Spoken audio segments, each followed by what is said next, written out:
हे दोस्तों नमस्कार। एक बार फिर से स्वागत है आपके अपने यूट्यूब चैनल देव जी के ट्रिक्स में। तो दोस्तों हम यहाँ पर डेली की तरह शाम 5 बजे यहाँ पर उत्तर प्रदेश स्पेशल का टेस्ट लगाने वाले हैं।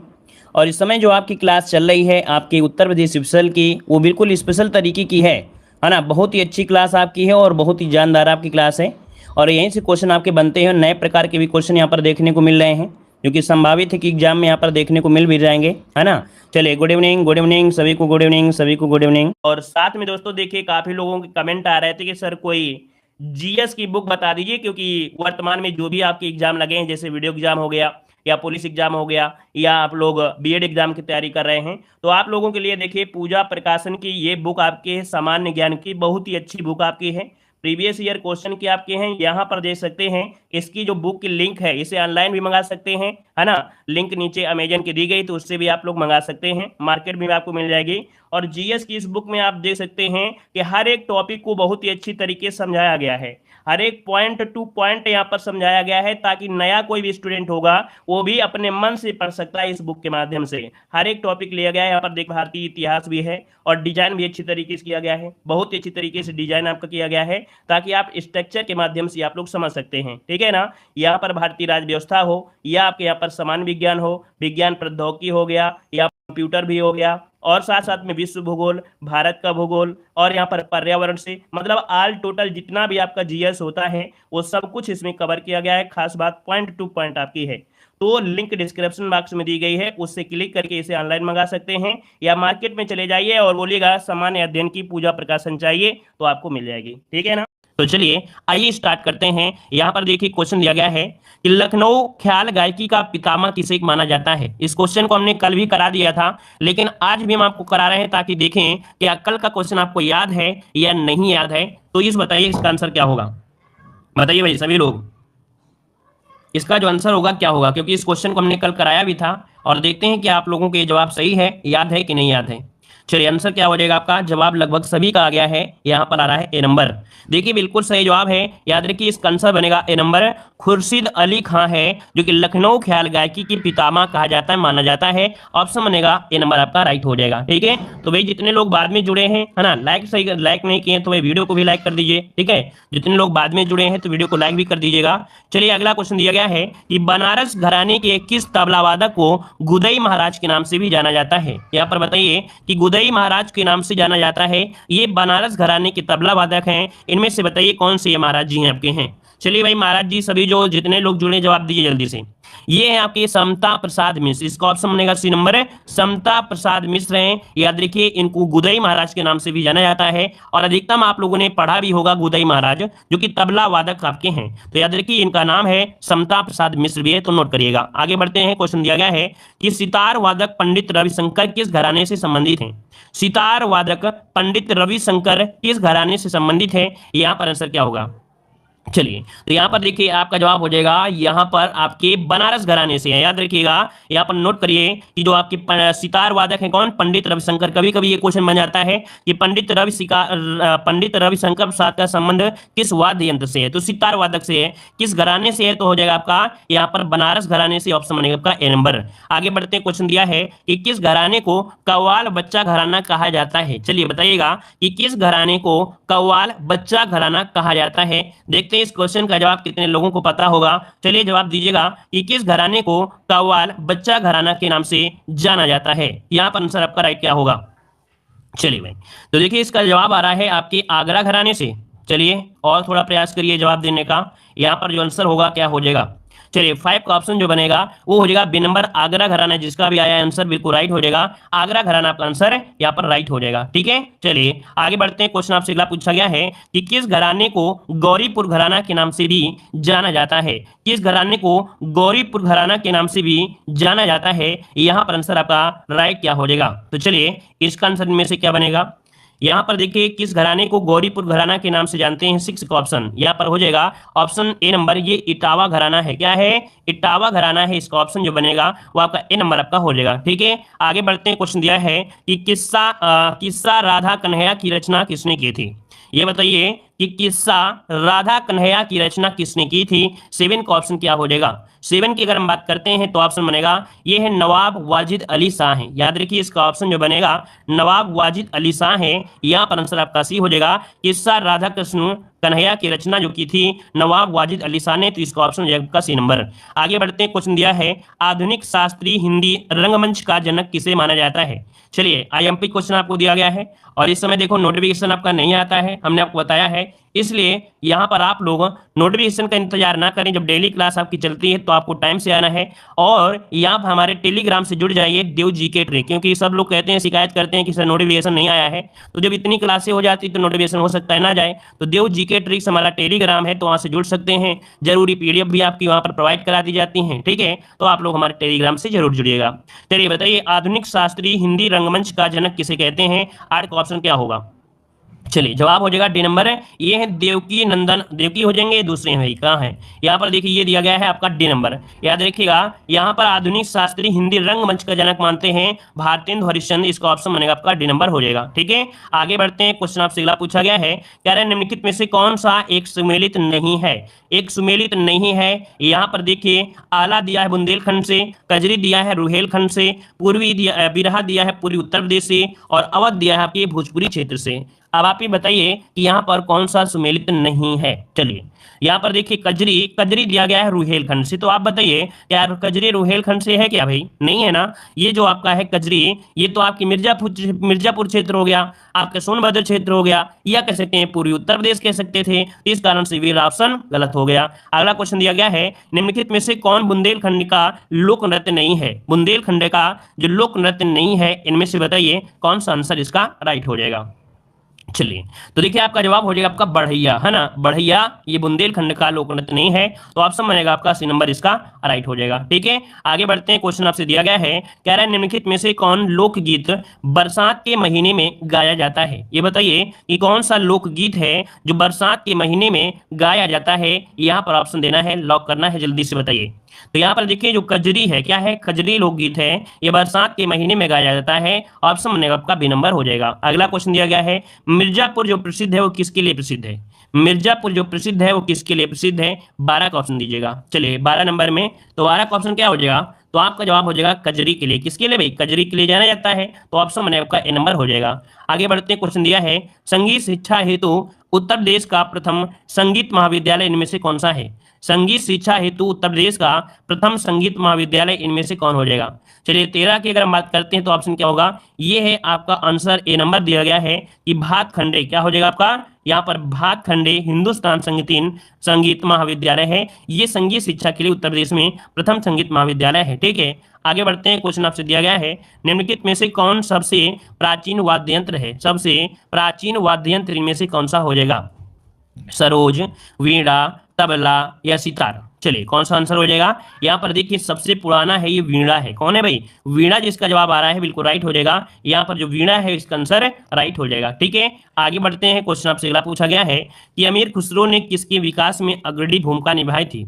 अमीर खुसरो ने किसके विकास में अग्रणी भूमिका निभाई, यहाँ पर आंसर क्या हो जाएगा। चलिए यहाँ पर 15 नंबर का ऑप्शन क्या बनेगा, यहाँ पर हो जाएगा आपका ऑप्शन सी, खड़ी बोली में। किसके लिए, खड़ी बोली में मतलब भूमिका निभाई, ऑप्शन बनेगा आपका ए नंबर, सी नंबर आपका राइट हो जाएगा। अगला क्वेश्चन आपसे दिया गया है, कह रहा आपसे उत्तर मध्य सांस्कृतिक केंद्र स्थित है। उत्तर मध्य सांस्कृतिक केंद्र बहुत बार क्वेश्चन पूछा गया है, उत्तर मध्य एनसीआर, तो आपका आंसर क्या होगा 16 नंबर में। तो 16 की अगर हम बात करते हैं तो ऑप्शन हो जाएगा प्रयागराज। कौन हो जाएगा, प्रयागराज, जिसका ऑप्शन आ रहा है बिल्कुल राइट हो जाएगा, प्रयागराज हो जाएगा। अगला क्वेश्चन आपसे दिया गया है, कर्मा किस क्षेत्र का लोक नृत्य है। कर्मा किस क्षेत्र का लोक नृत्य है, यहाँ पर ऑप्शन दीजिए 17 नंबर में। चलिए कर्मा किस क्षेत्र का है, तो आपका जवाब हो जाएगा ये है आपके सोनभद्र का। कहाँ का है भाई, तो आपका सोनभद्र का ऑप्शन बनेगा ए नंबर हो जाएगा। आगे बढ़ते हैं, क्वेश्चन दिया गया है कि तानसेन का मकबरा कहाँ पर है। तानसेन का मकबरा कहाँ पर स्थित है। चलिए तानसेन का मकबरा जो कि आपके ग्वालियर में है ना, क्या हो जाएगा, ग्वालियर में है, मतलब ऑप्शन बनेगा ए नंबर आपका हो जाएगा, है ना। यहाँ पर मकबरा इनका है और तानसेन पुरस्कार भी आपको पता है मध्य प्रदेश सरकार द्वारा दिया जाता है। अगला क्वेश्चन दिया गया है, कह रहे निम्नलिखित में से कौन सुमेलित नहीं है। कौन सुमेलित नहीं है, यहाँ पर देखो दिया गया है 19 नंबर में, कह रहा आपसे जाकिर हुसैन हारमोनिया वादक। ये बताइए कि जाकिर हुसैन का क्या संबंध हारमोनिया वादक से है क्या, नहीं है ना। तो है किससे आपका है? इसका जवाब जल्दी से दीजिए कि जाकिर हुसैन का जो संबंध है वो कौन से वादन से है? चलिए बताइए कि जाकिर हुसैन का जो संबंध है वो तबला से है। बिल्कुल सही है, तबला से इनका हो जाएगा, तबला से हो जाएगा। मतलब पहला ही पॉइंट जो आपका है वो गलत हो गया है। अहमद अली खां जो आपके हैं, अमजद अली खां सरोद हैं, बिरजू महाराज कथक हैं, बिस्मिल्लाह खां आपकी शहनाई हैं। ठीक है, तो इस कारण से ये नंबर आपका गलत हो गया। अगला क्वेश्चन दिया गया है, सितार का जो मिश्रण है किसका मिश्रण है? सितार मिश्रण है, ये किसका मिश्रण है? यहाँ पर बताइए इसका आंसर क्या हो जाएगा? सितार। सितार को बनाया गया है, कैसे बनाया गया है? तो सितार बना है आपकी वीणा से और आपके तंबूरे से। किससे? वीणा से और तंबूरे को मिलाकर बनाया गया है। तो इसका आंसर आपका हो जाएगा बी नंबर हो जाएगा। आगे बढ़ते हैं, क्वेश्चन दिया है, कह रहे हैं निम्नलिखित में से कौन सुमेलित नहीं है? कौन सुमेलित नहीं है 21 में? देखो यहाँ पर दिया गया है रसिया, दिया गया बरसाना से, सही दिया है। आला दिया है महोबा से, ये भी सही दिया है। कजरी आपके मिर्जापुर से, सही दिया गया है। बिरहा दिया है कन्नौज से। तो क्या बताइए, क्या बिरहा का संबंध कन्नौज से है क्या भाई? तो बिरहा का संबंध कन्नौज से तो नहीं है भाई, है ना। बिरहा आपके पूर्वांचल से है, कन्नौज से नहीं है। तो ऑप्शन डी वाला आपका गलत हो गया। अगला क्वेश्चन दिया है, उत्तर प्रदेश का प्रमुख लोक नृत्य कौन सा है? उत्तर प्रदेश का प्रमुख लोक नृत्य इनमें से कौन सा हो जाएगा? उत्तर प्रदेश का प्रमुख लोक नृत्य, चलिए लॉक करिए जल्दी से। यहाँ पर आंसर क्या हो जाएगा? तो ऑप्शन आपका हो जाएगा उपयुक्त सभी, क्योंकि लोक नृत्य दिया है, शास्त्रीय नृत्य नहीं दिया है, तो सभी आपके हो जाएंगे जो कि लोक नृत्य हैं। ठीक है, अगला क्वेश्चन दिया गया है कि जौनपुर के सुल्तान हुसैन सरकी ने निम्नलिखित में से किसकी धुन पर बड़ा ख्याल का विकास किया था? बड़ा ख्याल का यहाँ पर विकास किया, यहाँ पर दिया गया है, आपके ऑप्शन दिए हैं कव्वाली, ठुमरी, दादरा और आपका गजल। तो यहाँ पर देखिए कव्वाली अर्थात जौनपुर के जो सुल्तान हुसैन सरकी थे, इन्होंने किस धुन पर तो बड़ा ख्याल का विकास किया था? कव्वाली। तो इसका ऑप्शन बनेगा ए नंबर, इसका राइट हो जाएगा। ठीक है, आगे बढ़ते हैं, क्वेश्चन आपसे अगला पूछा गया है। चलिए क्वेश्चन आपसे अगला है कि शाकंभरी देवी का मेले का आयोजन होता है कहाँ पर होता है? शाकंभरी देवी के मेले का जो आयोजन होता है कहाँ पर होता है? 24 नंबर लॉक करिएगा। 24 का ऑप्शन क्या हो जाएगा? यहाँ पर 24 की अगर हम बात करें तो सासे शाकंभरी और सासे सहारनपुर, मतलब ऑप्शन बनेगा यहाँ पर आपका डी नंबर। अगला क्वेश्चन दिया गया है, निम्नलिखित में से कौन सा उत्तर प्रदेश का लोकगीत नहीं है? चलिए बताइएगा, उत्तर प्रदेश का लोकगीत नहीं है, यहाँ पर 25 का ऑप्शन क्या होगा? चलिए उत्तर प्रदेश का लोकगीत नहीं है कौन? तो देखो बिरहा भी है, कजरी भी है, रसिया भी है, ढोला मारू आपका नहीं है। तो आपका आंसर क्या होगा? डी नंबर है, ढोला मारू नहीं है। अगला क्वेश्चन दिया गया है, निम्नलिखित में से कौन कथक कलाकार नहीं है? चलिए कौन कथक कलाकार नहीं है? किशन महाराज, बिरजू महाराज, लच्छू महाराज और आपका सितारा देवी। यहाँ पर देखिए 26 नंबर में, तो 26 का ऑप्शन क्या हो जाएगा? यहाँ पर किशन महाराज ऑप्शन बनेगा आपका ए नंबर, राइट हो जाएगा। ठीक है ना। चलिए अगला क्वेश्चन आपसे दिया गया है, कह रहा है निम्नलिखित में से कौन बुंदेलखंड का लोकप्रिय लोकगीत है? ये बताइए बुंदेलखंड का लोकप्रिय लोकगीत जो आपका है इनमें से कौन हो जाएगा? चलिए भाई इसका जवाब दीजिएगा। यहाँ पर जो आंसर आपका है इसका आंसर क्या हो जाएगा? चलिए देखिए काफी लोग जुड़े हैं, काफी संख्या में जुड़े हैं, है ना। तो लाइक की भी संख्या ज्यादा बढ़ाइए भाई, नोटिफिकेशन नहीं जाता है, लाइक शेयर बढ़ाते रहिए सब लोग। जितने लोग रहे कम से कम उतना को उद्धार होता रहे, है ना। 19 से मोटिवेट बना रहे, हम आपको मोटिवेट कर सकते हैं, तो आपको भी फर्ज होता है कि मोटिवेट दूसरे को बनाते रहें, है कि नहीं। तो जितने लोग भाई अभी तक देख सकते हैं वीडियो को लाइक नहीं किए हैं, तो जल्दी से भाई वीडियो को देख लीजिए। अगर लाइक नहीं किया है तो लाइक कर दीजिएगा सभी लोग, ठीक है। जल्दी से लाइक की संख्या बढ़ाइए भाई। चलिए तो देखो यहाँ पर दिया है कौन बुंदेलखंड का लोकप्रिय गीत आपका है। तो यहाँ पर देखिए आंसर क्या हो जाएगा? यहाँ पर 27 का ऑप्शन बने आपका डी नंबर, ये आहला है। देखिए बुंदेलखंड का लोकप्रिय है आपका आहला है, ठीक है। ये क्वेश्चन बहुत बार पूछा गया है। अगला क्वेश्चन दिया गया है कि भारत खंडीय संगीत संस्थान लखनऊ डीम्ड विश्वविद्यालय बना था।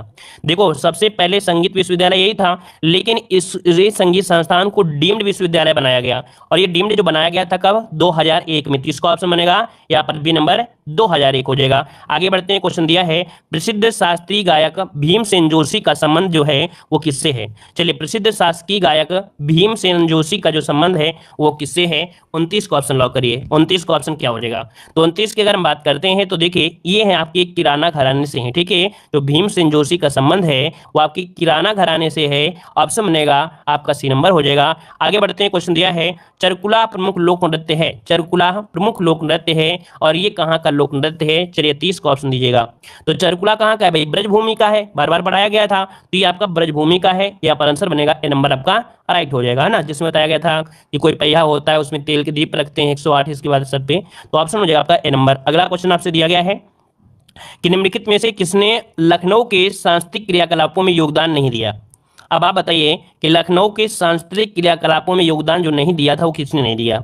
यहाँ पर आंसर क्या हो जाएगा, तो देखिए भाई यहाँ पर बिंद्रादीन भी हैं, इलायत खां भी हैं, उस्ताद दूल्हे खां हैं, लेकिन मेहंदी जो आपके हैं मेहंदी, ये कलाकार आपके लखनऊ सांस्कृतिक घराना से नहीं संबंधित हैं, अर्थात उसके क्रियाकलाप में इन्होंने योगदान नहीं दिया है। अगला क्वेश्चन आपसे दिया गया है कि राय लोक नृत्य का संबंध उत्तर प्रदेश के निम्नलिखित में से किस एक क्षेत्र से है। राय लोक नृत्य का संबंध उत्तर प्रदेश के निम्नलिखित किस एक क्षेत्र से है। राय लोक नृत्य तो भैया आपको पता है ये बुंदेलखंड क्षेत्र में होता है, ठीक है, कहाँ होता है, आपके बुंदेलखंड क्षेत्र में होता है जो राय लोक नृत्य है, ये बुंदेलखंड से, ऑप्शन डी हो जाएगा। अगला क्वेश्चन दिया गया है निम्नलिखित में से उन्हें चिन्हित कीजिए जो कथक नृत्य से संबंधित नहीं है। देखिए यहां पर जो आपका दिया गया है, कौन सा दिया गया आपसे, ध्रुव तारा जोशी का संबंध, तो यहाँ पर आपका आंसर आपका ए नंबर आपका हो जाएगा। यहाँ पर जो आपका दिया है शंभू महाराज ये भी हैं, सितारा देवी भी हैं, और यहाँ पर जो आपके कह सकते हैं लक्ष्मण महाराज भी हैं, लेकिन जो आपके ध्रुव तारा जोशी संबंध है इनकी शास्त्रीय संगीत से है। किससे भाई, इनका जो संबंध है ये शास्त्रीय संगीत से है। किससे है भाई, संगीत से है, इनका जो संबंध है वो आपके संगीत से है, ठीक है। इस कारण से ऑप्शन आपका हो जाएगा कौन सा, यहाँ पर ए नंबर इसका राइट हो जाएगा, ध्रुव तारा जोशी संगीत। अगला क्वेश्चन दिया गया है निम्नलिखित में से कौन सा उत्तर प्रदेश का लोक नृत्य नहीं है। उत्तर प्रदेश का लोक नृत्य नहीं है, 34 का ऑप्शन बताइए। देखो यहाँ पर देखो रास नृत्य भी है, चरकुला भी है, ठीक है, कर्मा भी है, और आपका मुरिया तो भाई झारखंड का है, मतलब ऑप्शन क्या बनेगा, यहाँ पर आंसर आपका डी हो जाएगा, मुरिया हो जाएगा। अगला क्वेश्चन दिया गया है हरिदास जयंती प्रतिवर्ष मनाई जाती है। हरिदास जयंती प्रतिवर्ष मनाई जाती है, ये बताइए कहाँ पर मनाई जाती है। तो हरिदास जयंती आपके वृंदावन में, कहाँ पर, वृंदावन में, तो ऑप्शन क्या बनेगा आपका सी नंबर हो जाएगा। अगला क्वेश्चन दिया गया है प्रसिद्ध सितार वादक इनायत खां किस घराने से हैं। प्रसिद्ध सितार वादक इनायत खां किस घराने से हैं, यहाँ पर 36 का ऑप्शन बताइए। तो इनायत खां का जो संबंध है वो इटावा घराने से है। कहाँ से है, इटावा घराने से है, इसका ऑप्शन बनेगा आपका सी नंबर है। इनायत खां का संबंध है आपके इटावा घराने से। अगला क्वेश्चन यहाँ पर दिया है निम्नलिखित में से कौन सुमेलित नहीं है। कौन सुमेलित नहीं है, चलिए कौन सुमेलित नहीं है, तो चैता दिया है आपके रुहेलखंड का। क्या दिया है, चैता का जो संबंध है वो कहाँ से है। देखिए इसका जो आंसर आपका दिया गया, देखो आला बुंदेलखंड से है ना, बिरहा पूर्वांचल से है, कजरी अवध से है, लेकिन जो चैता है तो भी आपके रुहेलखंड से नहीं है, ये आपके उत्तरांचल से है, अर्थात तो यहाँ पर आपका ए नंबर आपका गलत हो जाएगा, ठीक है। चलिए मतलब पूर्वांचल से। अगला क्वेश्चन दिया गया है उत्तर प्रदेश में वर्षा के समय गाया जाने वाला लोकगीत जो है वो आपका कौन सा हो जाएगा। उत्तर प्रदेश में वर्षा के समय गाया जाने वाला जो लोकगीत है वो इनमें से कौन सा हो जाएगा। चलिए 38 नंबर में, तो 38 की अगर हम बात करते हैं तो आपका आंसर क्या होगा। 38 की अगर हम बात करें तो बताइए जल्दी से, इसका आंसर कजरी हो जाएगा, बिल्कुल सही है, कजरी जिसका ऑप्शन आ रहा है बिल्कुल सही हो जाएगा, कजरी। अगला क्वेश्चन दिया गया है ताज महोत्सव किस महीने में मनाया जाता है। बताइए भाई ताज महोत्सव जो कि आगरा में मनाया जाता है और ये किस महीने में मनाया जाता है, तो ये महीना कौन सा है, महीना हो जाएगा आपका फरवरी। क्या हो जाएगा, फरवरी, ऑप्शन बने आपका बी नंबर। अगला क्वेश्चन दिया है कि निम्नलिखित में से कौन सा लोक संगीत दिए गए स्थानों से सुमेलित नहीं है। देखो दिया है होली ब्रज क्षेत्र से दिया गया है, होली ब्रज क्षेत्र से है, नौटंकी हाथरस से है, बिरहा कानपुर दिया, तो भाई बिरहा भी बताया था, बिरहा का संबंध पूर्वांचल से है ना, तो मतलब आपका जो सी नंबर आपका है गलत हो गया, ठीक है। कजरी आपके बनारस घराने से हो जाएगा, बनारस से हो जाएगा। अगला क्वेश्चन दिया है चित्रकला के मुगल शैली का आरंभ जो किया था वो किसने किया था। देखो यहाँ पर दिया है आरंभ, क्या दिया है, आरंभ, तो आरंभ जो किया था वो किसने किया था, तो हुमायूं ने किया था, है ना, अपने प्रवास काल के दौरान अपने किया था, 2 लोगों को साथ में लेकर भी आए थे, तो प्रारंभ जो किया, आरंभ किया वो आपके हुमायूं ने किया था। याद रखिए मुगल शैली में जो चित्रकला का आरंभ, तो ऑप्शन में आपका डी नंबर हो जाएगा, ठीक है। अगला क्वेश्चन दिया गया है कि ठुमरी गायिका गिरजा देवी का जो संबंध है वो आपके किस घराने से है। ठुमरी गायिका गिरजा देवी का जो संबंध है वो किस घराने से है। 42 का ऑप्शन बताइए क्या हो जाएगा। चलिए 42 का ऑप्शन बनेगा यहाँ पर सी नंबर, बनारस घराने से। कहाँ से है भाई, बनारस घराना है, बहुत बार क्वेश्चन पूछा गया है, ठीक है। चलिए आगे बढ़ते हैं, क्वेश्चन आपसे अगला है, कह रहा है सुविख्यात चित्र सत्यम शिवम सुंदरम की जो रचना की थी वो किसने किया था। सत्यम शिवम सुंदरम की जो रचना किया था वो किसने किया था। चलिए कई बार हमने बताया भी है, मॉडल पेपर में भी आपको मिला है क्वेश्चन, देख सकते हैं। ये है आपके शिवनंदन नौटियाल, मतलब ऑप्शन जो बनेगा यहाँ पर हो जाएगा डी नंबर, शिवनंदन कौटियाल नौटियाल हैं जिन्होंने सत्यम शिवम सुंदरम की रचना की है, ठीक है। आगे बढ़ते हैं, क्वेश्चन दिया है निम्नलिखित में से कौन सा नृत्य बुंदेलखंड में फसल कटाई के समय किया जाता है। चलिए बताइएगा कि कौन सा नृत्य है जो बुंदेलखंड में फसल कटाई के समय किया जाता है, फसल कटाई के समय यहाँ पर किया जाता है। तो आपका जवाब क्या हो जाएगा, ये है आपका सहरा। कौन है भाई, सहरा है जो आपके बुंदेलखंड में फसल कटाई के समय किया जाता है? ऑप्शन डी हो जाएगा। अगला क्वेश्चन दिया है, लठमार होली मनाई जाती है, लठमार होली मनाई जाती है, यहाँ पर बताइए कहाँ पर? तो आपके बरसाना नाम तो सुने होंगे, है ना, यहाँ पर राधा के गांव अर्थात बरसाना में। ऑप्शन है आपका सी नंबर। अगला क्वेश्चन दिया गया है, निम्नलिखित में से किस तबला वादक का जन्म बरसाना के बनारस के कबीर चौरा में हुआ था? भाई सभी लोग जवाब दीजिए, भाई सभी लोगों के आंसर नहीं आ रहे हैं। कुछ लोग लगता है देख रहे हैं लेकिन कमेंट नहीं कर रहे हैं, तो भाई कमेंट करिए, क्योंकि इजी क्वेश्चन है। या आप लोगों ने इजी नहीं कह सकते, ये कह सकते हैं कि बार बार पढ़े हुए हैं और आपके रटे हुए हैं ना। तो यहाँ पर सभी लोग जवाब दीजिए। तबला वादन का जन्म बनारस के कह रहा है किस तबला वादक का जन्म बनारस के कबीर चौरा में हुआ था? 46 का ऑप्शन हो जाएगा बी नंबर, पंडित किशन महाराज है। ठीक है, ये तबला वादक है आपके किशन महाराज है। ऑप्शन है आपका बी नंबर। अगला क्वेश्चन दिया गया है, निम्नलिखित में से कौन युग्म सुमेलित नहीं है? कौन युग्म सुमेलित नहीं है 47 नंबर में? चलिए, बेरहा कन्नौज, अमजद अली खां सरोद, बिरजू महाराज कत्थक, आला आपका महोबा। तो देखिए भाई 47 का ऑप्शन हो जाएगा आपका जो बिरहा कन्नौज है। तो अभी हमने बताया था बिरहा का संबंध आपके पूर्वांचल से है, तो ये नंबर आपका गलत हो जाएगा। अगला क्वेश्चन दिया गया है, कह रहा है कौन सा शास्त्रीय नृत्य उत्तर प्रदेश से संबंधित है? कौन सा शास्त्रीय नृत्य उत्तर प्रदेश से संबंधित है? यहाँ पर 48 नंबर में। तो 48 की अगर हम बात करते हैं तो यहाँ पर आंसर क्या हो जाएगा? तो उत्तर प्रदेश से जो ऑप्शन है बी नंबर, कत्थक हो जाएगा। क्या हो जाएगा भाई? कत्थक ऑप्शन है आपका बी नंबर। अगला क्वेश्चन आपसे दिया गया है, मेरठ में प्रत्येक वर्ष होली के बाद आयोजित किया जाने वाला रंग बिरंगा जो मेला है वो आपका कौन सा है? चलिए ये बताइएगा, मेरठ में प्रत्येक वर्ष होली के बाद आयोजित किया जाने वाला रंग बिरंगा जो मेला है वो आपका कौन सा है? यहाँ पर 49 का ऑप्शन दीजिएगा। तो 49 का ऑप्शन हो जाएगा नौचंदी मेला। कौन है? नौचंदी मेला। ऑप्शन बनेगा आपका सी नंबर। अगला क्वेश्चन दिया है, बहराइच, सुल्तानपुर, रायबरेली किस बोली के क्षेत्र में आते हैं? बहराइच, सुल्तानपुर, रायबरेली ये किस बोली में आते हैं, अर्थात यहाँ पर कौन सी बोली होती है? तो वह सुल्तानपुर से आपको याद आया होगा कि यहाँ पर होती है अवधी बोली। कौन सी? अवधी बोली। इसका ऑप्शन है आपका डी नंबर। अगला क्वेश्चन आपसे दिया गया है, यहाँ पर देखो दिया गया है कि निम्नलिखित में से किस जनजाति को पतवार राजपूत घराने से माना गया है? चलिए बताइएगा कि निम्नलिखित में से किस जनजाति को पतवार राजपूत घराने से संबंधित माना गया है? तो चलिए भाई, राजपूत जितने भी हैं सभी लोग जवाब दीजिए। यहाँ पर जितने भी राजपूत जुड़े हैं सभी लोग इस प्रश्न का जवाब दीजिएगा। आपका आंसर में से क्या होगा? चलिए, तो यहाँ पर देखिए आपका आंसर क्या होगा, कौन कौन जवाब देंगे भाई इस क्वेश्चन का? याद रखिए, यहाँ देखिए ये है आपके कौन से, आपके जो बुक्सा है, अर्थात कि किस जनजाति को पतवार राजपूत घराने से जाना जाता है, माना जाता है, ये बुक्सा है। इसका ऑप्शन बनेगा आपका ए नंबर, बुक्सा जनजाति है। ठीक है, बुक्सा। अगला क्वेश्चन आपसे यहाँ पर दिया गया है, कह रहा आपसे क्वेश्चन आपसे अगला है यहाँ पर क्वेश्चन कह रहा आपसे किस जनजाति समाज की मूल इकाई गोत्र है? यहाँ पर गोत्र है। कह रहा है किस जनजाति समाज की मूल इकाई गोत्र है? यहाँ पर बताइए 2 नंबर में। तो गोत्र जो आपकी है ये बुक्सा की है। इसका ऑप्शन बनेगा आपका बी नंबर, ये बुक्सा की आपकी हो जाएगी। ठीक है, और यहाँ पर आगे बढ़ते हैं। क्वेश्चन दिया गया है, यहाँ पर क्वेश्चन आपके सामने आ गया है, निम्नलिखित जनजातियों में से किसमें अनुलोम तथा प्रतिलोम का विवाह प्रचलित है ना? लड़की दो लड़की लो, लड़की दो लड़की लो, ये अनुलोम और आपका प्रतिलोम का विवाह है। ये बुक्सा जनजाति है, तो ऑप्शन बनेगा आपका ए नंबर, बुक्सा हो जाएगा। अगला क्वेश्चन आपसे दिया गया है कि उत्तर प्रदेश की सर्वाधिक जनसंख्या वाली जनजाति जो आपकी है वो कौन सी है? सर्वाधिक जनसंख्या वाली जो आपकी जनजाति है वो आपकी कौन सी है? तो उत्तर प्रदेश की बात कर रहे हैं तो भाई सीधा सीधा ऑप्शन आपको दिया गया है, कौन सा हो जाएगा? आपकी थारू जनजाति। ऑप्शन बनेगा आपका ए नंबर है, राइट हो जाएगा। आगे बढ़ते हैं, क्वेश्चन आपसे दिया गया है, कह रहा है सुमेलित यहाँ पर करना है, कौन सा सुमेलित है ये पूछा गया है। भोटिया जनजाति बाराबंकी में दिया गया है। ठीक है, बुक्सा बिजनौर, तो बुक्सा बिजनौर हो गया। क्या हो जाएगा? यहाँ पर आंसर आपका हो जाएगा आपका बी नंबर, बुक्सा बिजनौर। ठीक है, आगे बढ़ते हैं, क्वेश्चन आपसे दिया गया है, कह रहा आपसे निम्नलिखित में से प्रदेश की किस जनजाति में बिरादरी पंचायत पाई जाती है? बिरादरी पंचायत पाई जाती है, यहाँ पर जवाब दीजिएगा। चलिए यहाँ पर बताइएगा कि किस जनजाति में बिरादरी पंचायत पाई जाती है? बिरादरी पंचायत। तो 6 का ऑप्शन क्या होगा? तो 6 का ऑप्शन बनेगा आपका यहाँ पर नंबर आपकी बुक्सा हो जाएगा। ठीक है, बुक्सा जनजाति। अगला क्वेश्चन दिया गया है, कह रहा है सर्वाधिक अनुसूचित जनजाति के प्रतिशत वाला जो जिला है वो आपका कौन सा है? तो ये बताइएगा सर्वाधिक जनजाति के हिसाब से जो प्रतिशत वाला जिला है वो इनमें से कौन हो जाएगा 7 नंबर में? तो यहाँ पर देखिए सोनभद्र में पाई जाती है, तो ऑप्शन क्या होगा? बी नंबर हो जाएगा, सोनभद्र। अगला क्वेश्चन दिया गया है कि थारू समाज में पहले निम्नलिखित में से किस प्रकार का परिवार पाया जाता था? यहाँ पर बताना है आपका आंसर इनमें से क्या हो जाएगा।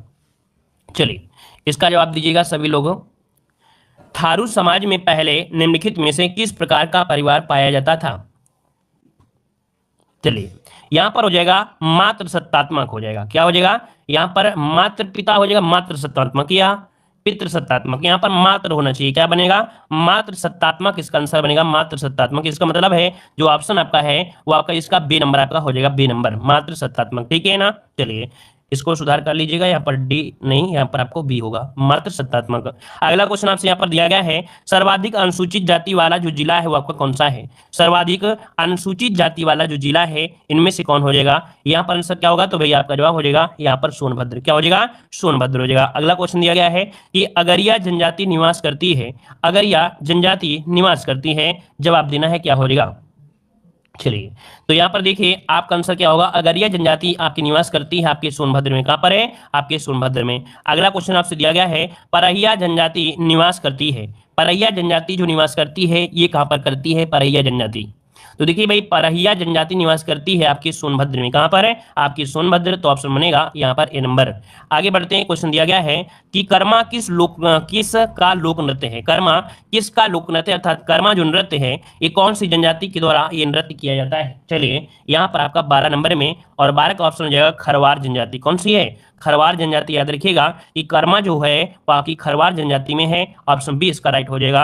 आगे बढ़ते क्वेश्चन दिया है, सबसे कम अनुसूचित जनजाति वाला जिला बताइए, सबसे कम अनुसूचित जनजाति वाला जो जिला है वो आपका कौन सा है, 13 का जवाब दीजिए, इसका आंसर क्या होगा, तो ये है आपका बागपत, क्या हो जाएगा, बागपत में सबसे कम अनुसूचित जनजाति है, इसका ऑप्शन बनेगा आपका ए नंबर हो जाएगा, ठीक है। आगे बढ़ते हैं, क्वेश्चन दिया गया है कि प्रदेश के किस जिले में एक भी जनजाति नहीं पाई जाती है, प्रदेश के किस जिले में एक भी जनजाति नहीं पाई जाती है, यहाँ पर आंसर आपका क्या हो जाएगा भाई, इसका आंसर आपको बताना है क्या हो जाएगा।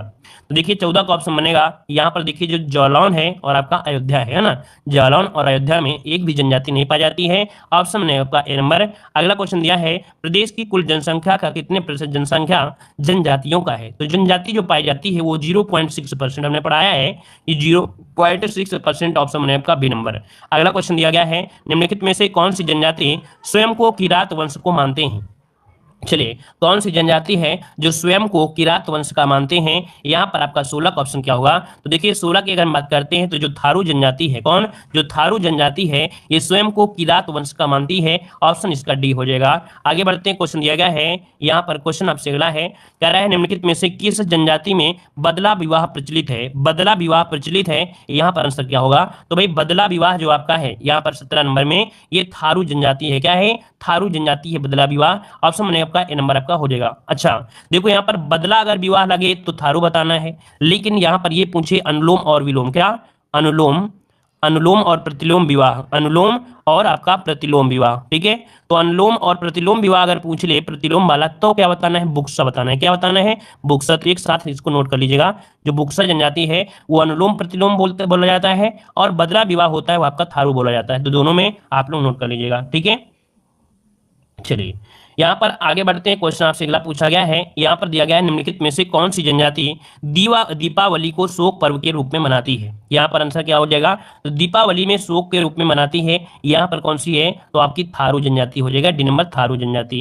अगला क्वेश्चन आपसे अगला पूछा गया है, यहाँ पर देखिए अगला क्वेश्चन कि कौन सी जनजाति इस्लाम धर्म के अनुयायी है, कौन सी जनजाति इस्लाम धर्म के अनुयायी है, यहाँ पर आंसर क्या होगा, तो 19 का ऑप्शन क्या हो जाएगा, 19 का ऑप्शन जो आपका माहीगीर, कौन सी है, ये इस्लाम धर्म को मानती है और वो अनुयायी है, माहीगीर है, तो ऑप्शन बनेगा आपका सी नंबर। अगला क्वेश्चन आपसे यहाँ पर दिया गया है, निम्न जनजातियों में से कौन सी जनजाति के लोग नौकरी करना कम पसंद करते हैं, बताइएगा कि कौन सी जनजाति है जो नौकरी करना, तो आपकी बुक्सा जनजाति है, बुक्सा जनजाति है ये नौकरी करना बहुत कम पसंद करते हैं, ठीक है। तो ये दो क्वेश्चन जो आपके थे हमारे पिछले लेक्चर के आपके थे, ठीक है। यहाँ पर आपका क्वेश्चन आपका आ गया है कि 2011 की जनगणना के अनुसार, याद रखिए आज 3 टॉपिक खत्म करना है, कम से कम 3 टॉपिक खत्म करना है, जनगणना भी खत्म करना है, पत्रिकाएं भी खत्म करना है और भी एक टॉपिक इसी के साथ खत्म करना है, ठीक है। तो थोड़ा फास्ट रहेंगे, लाइक शेयर कर दीजिएगा।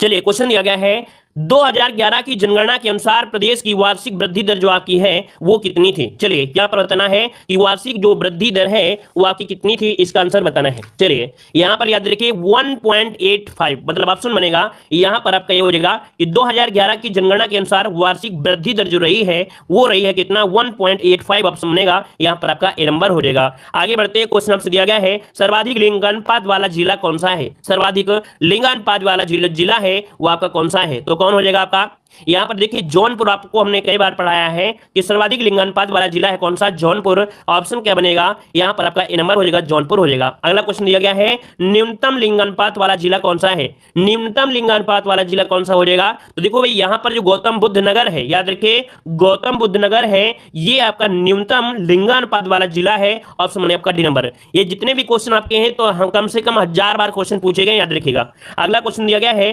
कैराप से 2011 की जनगणना के अनुसार पुरुष साक्षरता दर जो पूछा गया है, पुरुष साक्षरता दर कितनी है। चलिए यहाँ पर बताइए क्या हो जाएगा। तो 77 क्या हो जाएगा भाई, 77। इसको ऑप्शन में आपका डी नंबर है कि पुरुष साक्षरता उत्तर प्रदेश में 77 पॉइंट आपका 3% आपकी है, ठीक है। वहीं पर महिला जो आपका है, महिला आपका लगभग 57 दशमलव कुछ परसेंटेज है, ठीक है। अगला क्वेश्चन दिया गया है 2011 के अनुसार सर्वाधिक नगरीय आबादी वाला जो जनपद है वो आपका कौन सा है।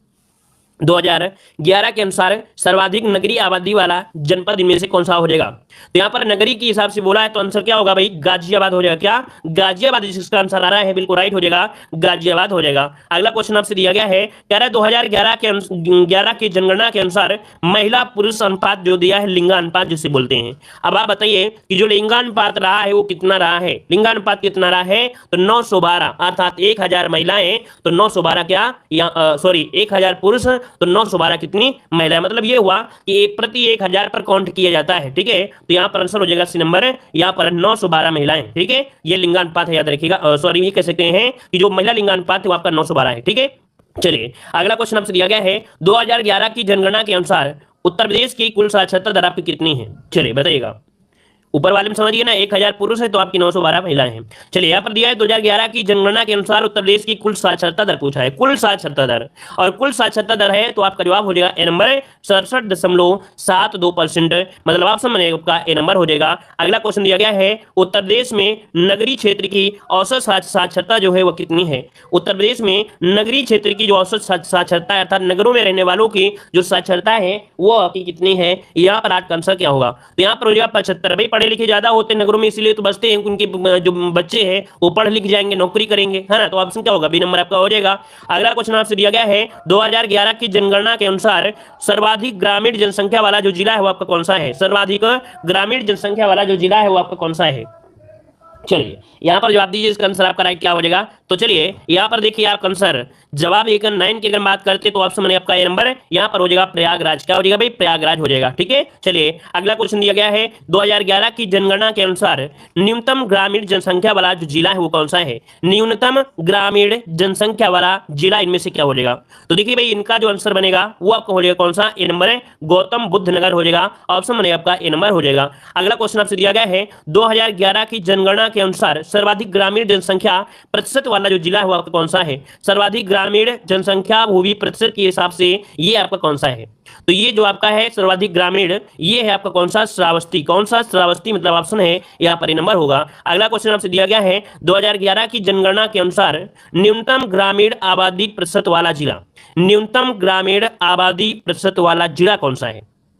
चलिए 12 का ऑप्शन में आपका बी नंबर है, ये है आपका गाजियाबाद। याद रखिए जनगणना 2011 के अनुसार न्यूनतम ग्रामीण आबादी वाला जिला है वो आपका गाजियाबाद है। अगला क्वेश्चन आपसे यहाँ पर दिया गया है सर्वाधिक अनुसूचित जाति जनसंख्या वाला राज्य कौन सा है। सर्वाधिक अनुसूचित जाति अर्थात अनुसूचित जाति मतलब युवा 80 मतलब एससी जो इसे बोलते हैं। तो एससी जो आपके कहाँ पर है, उत्तर प्रदेश में। याद रखिए जो एससी जो आपके हैं वो आपके उत्तर प्रदेश में सर्वाधिक है, ठीक है। तो ऑप्शन में आपका डी नंबर हो जाएगा। अगला क्वेश्चन दिया है प्रदेश की कुल जनसंख्या में अनुसूचित जाति का प्रतिशत कितना है। प्रदेश की कुल जनसंख्या में अनुसूचित जाति का प्रतिशत जो आपका है वो कितना है। अनुसूचित मतलब समझ रहे हैं एससी। तो यहाँ पर देखिए 14 की अगर हम बात करते हैं तो 14 का ऑप्शन हो जाएगा ए नंबर 20.69% अपने उत्तर प्रदेश में यहाँ पर अनुसूचित जाति है अर्थात एससी जाति है, ठीक है। आगे बढ़ते क्वेश्चन दिया गया है कि सर्वाधिक अनुसूचित जाति वाला जो जिला है वो आपका कौन सा है। सर्वाधिक अनुसूचित जाति वाला जो जिला है वो कौन सा है। तो यहाँ पर हो जाएगा सीतापुर। नोट करिएगा कि यहाँ पर सर्वाधिक अनुसूचित जाति वाला जो जिला है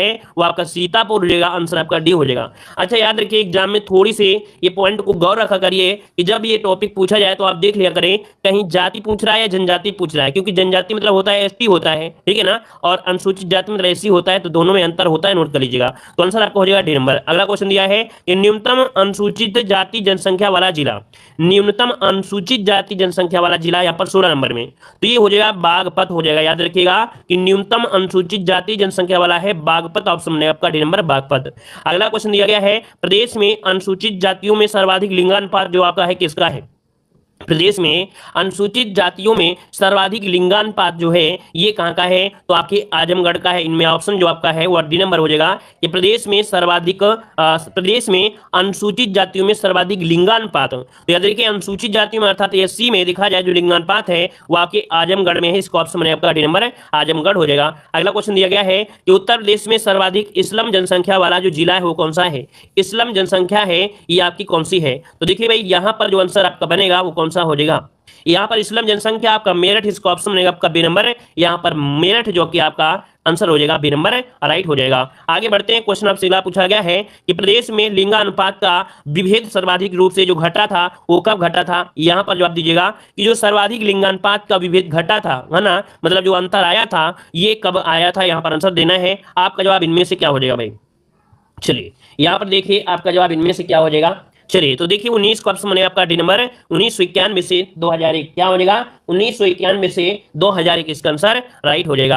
आगे बढ़ते हैं, क्वेश्चन दिया गया है जनगणना 2011 के अनुसार सर्वाधिक साक्षरता वाले 4 जिलों का सही अवरोही क्रम पूछा गया है। 4 जिलों का सही अवरोही क्रम पूछा गया है। बता डालिए भाई इसका आंसर क्या हो सकता है? अवरोही क्रम के हिसाब से जो आंसर बनेगा कौन सा हो सकता है?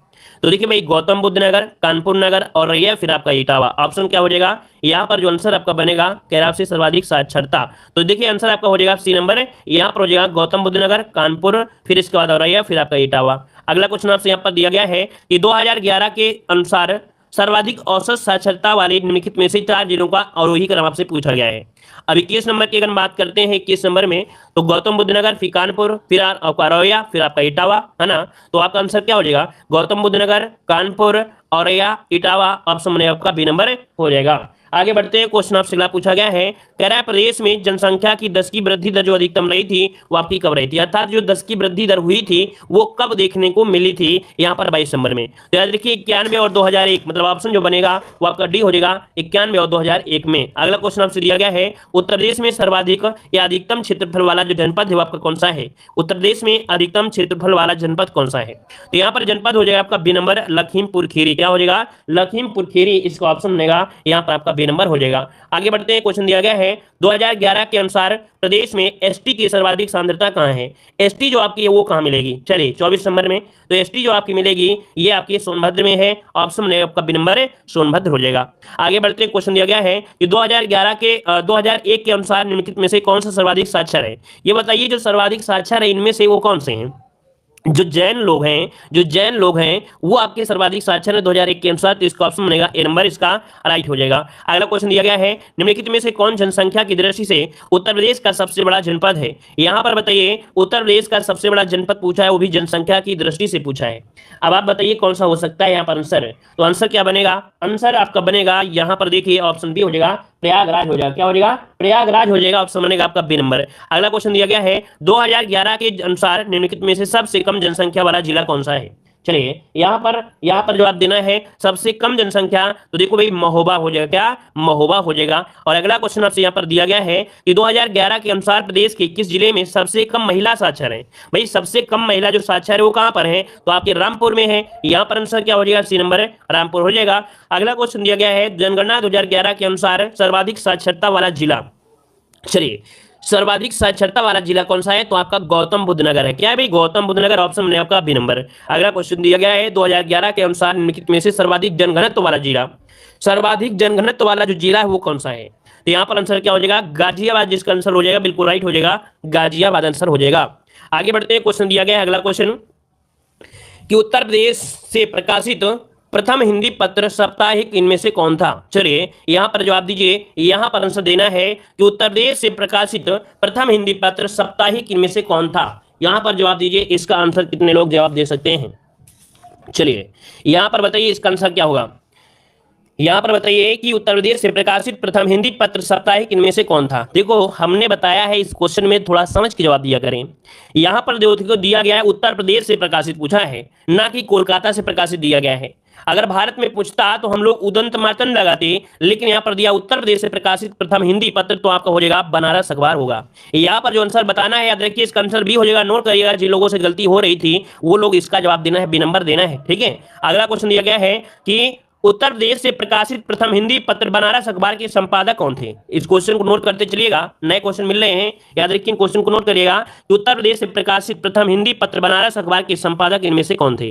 टू का ऑप्शन जो बनेगा क्या हो जाएगा, तो ये हो जाएंगे आपके गोविंद रघुनाथ धत्ते। ऑप्शन बनेगा आपका ए नंबर हो जाएगा गोविंद रघुनाथ धत्ते, इसका आंसर बनेगा। अगला क्वेश्चन दिया गया है निम्नलिखित में से कौन ईसाइयों का पहला पत्र था। ईसाइयों का पत्र था, यहां पर बताना है कि ईसाइयों का जो पत्र था वो आपका कौन सा है। चलिए ये है आपका लोकमित्र। नोट करिएगा कि ईसाइयों का पत्र था लोकमित्र, इसका ऑप्शन बनेगा आपका ए नंबर हो जाएगा लोकमित्र हो जाएगा। अगला क्वेश्चन दिया गया है कि आगरा से प्रकाशित भारत खंडामृत के संपादक आपके कौन थे। देखिए ये जो आपके आगरा से प्रकाशित होता था भारत खंडामृत, इसके जो संपादक थे वो आपके कौन थे। यहां तो ऑप्शन बी हो जाएगा वंशीधर वाजपेयी। कौन, वंशीधर वाजपेयी, इसका ऑप्शन है आपका बी नंबर। अगला क्वेश्चन दिया गया है कि निम्नलिखित में से किसका संपादन गणेश शंकर विद्यार्थी करते थे। गणेश शंकर विद्यार्थी जो कि आपको पता है एक मेडिकल कॉलेज भी आपकी मतलब यहाँ पर कानपुर में अस्पताल भी खुला है ना। तो यहाँ पर देख सकते हैं ऑप्शन क्या हो जाएगा, यहाँ पर सी हो जाएगा प्रताप। क्या हो जाएगा भाई, प्रताप, इसका आंसर बनेगा। अगला क्वेश्चन दिया गया है निम्नलिखित में से किसका संपादन मदन मोहन मालवीय करते थे। भाई वीडियो को भी लाइक करते रहिए भाई, आप लोग देखो इतने लोग जुड़े रहते हो, डेली क्लास लेते हो, तो कम से कम डेली वही सुनते भी हो आप लोग, डेली सुनते हो भी, ऐसा नहीं कि सुनते भी नहीं हो कि डेली कहते भाई लाइक से तो करी किया करिए। डेली आप पढ़ रहे हो, डेली नोट्स बना रहे हो, घर बैठे आप लोग मेहनत कर रहे हो, पढ़ाई कर रहे हो, ठीक है ना, कोचिंग जाना पड़ता है ना कहीं जाना पड़ता है, और इतने क्वेश्चन आपको रिवीजन करा देते हैं कि अगर आप अपनी कोचिंग में जाओगे ना तो बोलेंगे हम आपको एसटी दिलाएंगे, और एसटी क्या होगा, किसी किताब से छाप देंगे। और हम आपको इतना क्वेश्चन एक दिन में कराते हैं, इतना क्वेश्चन कराते हैं कि आप कोचिंग में रिवीजन नहीं होता, रिवीजन तो आपकी यहीं पर होता है कोचिंग में। तो फिर क्या होता है, थ्योरी आप लोग पढ़ते हो, क्योंकि थ्योरी क्लास में नहीं पढ़ते हो, यहाँ पर यूट्यूब में आप लोग पढ़ते हो, रिवीजन क्लास लेते हो ज्यादा से ज्यादा। ठीक है, तो भाई लाइक शेयर बिना कहे कर दिया करो, ये आपकी महानता होगी, या आपकी स्टूडेंट होने का फर्ज भी होगा। ठीक है ना, चलिए तो भैया यहाँ पर देखिए निम्नलिखित में से किसका संपादन मदन मोहन मालवीय करते थे। यहाँ पर आंसर आपका हो जाएगा आपका डी नंबर है, ये है आपका हिंदुस्तान। क्या, यहाँ पर आंसर हो जाएगा डी नंबर है हिंदुस्तान हो जाएगा। अगला क्वेश्चन दिया गया है निम्नलिखित में से कौन हंस पत्रिका के संपादक थे। हंस पत्रिका के संपादक थे, यहाँ पर 7 का ऑप्शन देना है, तो 7 का ऑप्शन क्या होगा, यहाँ पर आंसर आपका हो जाएगा ए नंबर आपके मुंशी। यहाँ पर देखिए ये जो आपके है मुंशी प्रेमचंद इसका बनेगा, इसका आंसर हो जाएगा आपका बी नंबर होगा। यहाँ पर ए नंबर नहीं होगा, इसमें भी होगा। ठीक है, यहाँ पर हंस पत्रिका के आपके मुंशी प्रेमचंद हो जाएगा। अगला क्वेश्चन दिया गया है हिंदी प्रदीप के संपादक कौन थे। हिंदी प्रदीप के कौन थे, यहाँ पर बताइए हिंदी प्रदीप के कौन थे, तो बाल कृष्ण भट्ट। कौन थे भाई, बाल कृष्ण भट्ट थे, इसका ऑप्शन बनेगा हिंदी प्रदीप के संपादक बाल कृष्ण भट्ट थे, ऑप्शन बने आपका डी नंबर। अगला क्वेश्चन दिया गया है भारत के पहले उर्दू अखबार जामे जहानुमा के संपादक कौन थे। बताइएगा कि भारत के पहले उर्दू अखबार जामे जहानुमा के संपादक इनमें से कौन थे। यहाँ पर 9 का ऑप्शन क्या होगा, ये है आपके सदा सुखलाल। क्या, सदे सुखलाल हैं, यहाँ पर आंसर बी हो जाएगा। और ये है आपके मिर्जापुर से, तो ऑप्शन बनेगा आपका बी नंबर राइट होगा। ठीक है, अगला क्वेश्चन बताइएगा कि उत्तर प्रदेश के पहले उर्दू अखबार का नाम क्या था। पहले आपने पढ़ा था हिंदी, जो कि यहाँ पर हिंदी सत्ता आई थी आपका बनारस अखबार, यहाँ पर पूछा उर्दू अखबार इनमें से कौन था।